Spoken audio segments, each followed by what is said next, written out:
మీ business ఏదైనా మీ ఊర్లో promotion చేయాలంటే అది సుమన్ టీవీతోనే సాధ్యం. ఇప్పుడే సంప్రదించండి.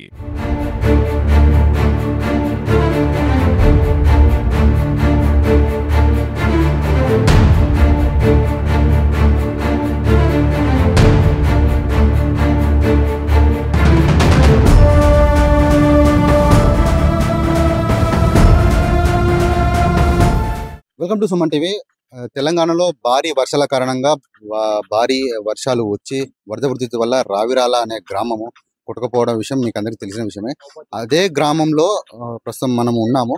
ఇక్కడ ఏంటంటే ఏదైతే ఏ రోజైతే వరదలు వచ్చాయో అదే రోజు ఒకరు మరణించడం జరిగింది. అంత్యక్రియలు చేసి వారు ఇంటికి వచ్చారు. అదే నైట్ ఇక్కడ వరద ఉధృతి కూడా ప్రారంభమై వాళ్ళ ఇల్లు కూడా కొట్టుకుపోవడం జరిగింది. అంటే వారికి అదే రోజు అంత్యక్రియలు, మరి వాళ్ళ నాన్న చనిపోవడము, మరియు అదే రోజు వరదలు రావడము, అంటే తీవ్ర విషాదం అనేది నెలకొంది వాళ్ళ ఇంట్లో. ప్రస్తుతం మనం వారి ఇంటి వద్ద ఉన్నాము, వాళ్ళతో మాట్లాడే ప్రయత్నం చేద్దాము.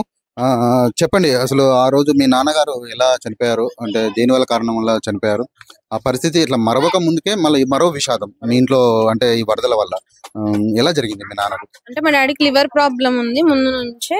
సో ట్రీట్మెంట్ చేపించాము సికింద్రాబాద్ యశోదాలో.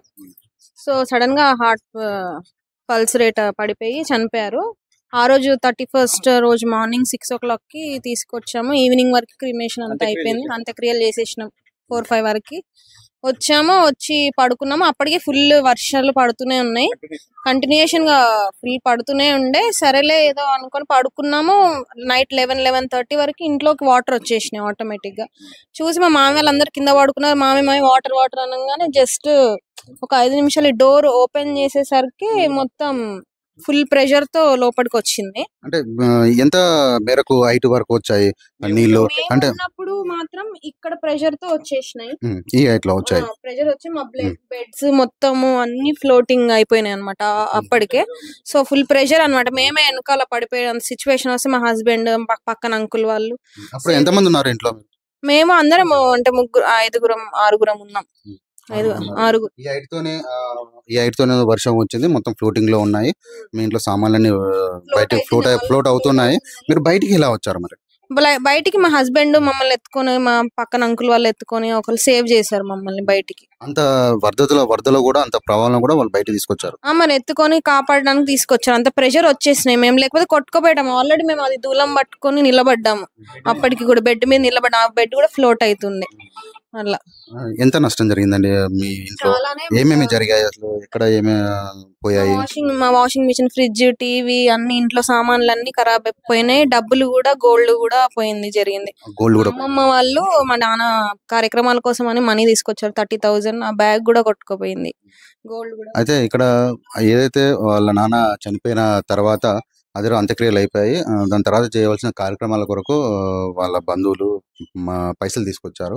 ఆ కార్యక్రమాలు అనేది పూర్తి చేయడం కొరకు తెచ్చిన పైసలు కూడా వీళ్ళు బ్యాగ్ లో పెట్టుకుంటే ఈ వరద ఉధృతి వల్ల వాళ్ళ ఇంట్లో ఉన్న మనీ మరియు బంగారం కూడా కొట్టుకుపోవడం జరిగింది. ప్రస్తుతం మనం అదే ఇంట్లో ఉన్నాము. ఆ ఇంట్లో వాళ్ళ ఎవరైతే చనిపోయారో వాళ్ళ అమ్మగారు ఉన్నారు, వాళ్ళు మాట్లాడే ప్రయత్నం చేద్దాము. అమ్మ, ఏం పేరు? అత్తయ్య అవుతారా మీకు? మీ నాన్నగారికి అత్తయ్య అవుతారు. ఏం పేరమ్మా? పద్మజ. మీరు అప్పుడు ఇక్కడనే ఉన్నారా? ఇక్కడనే ఉన్నాం. అప్పుడు మీరు అంటే వరద వచ్చినప్పుడు కూడా ఇక్కడనే ఉన్నాం. అంటే ఏం జరిగింది ఆ రోజు గుర్తుందా?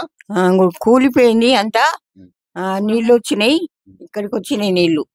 అక్కడ చనిపోతారని అక్కడికి తీసుకొని పెట్టినాను ఒకదాన్ని.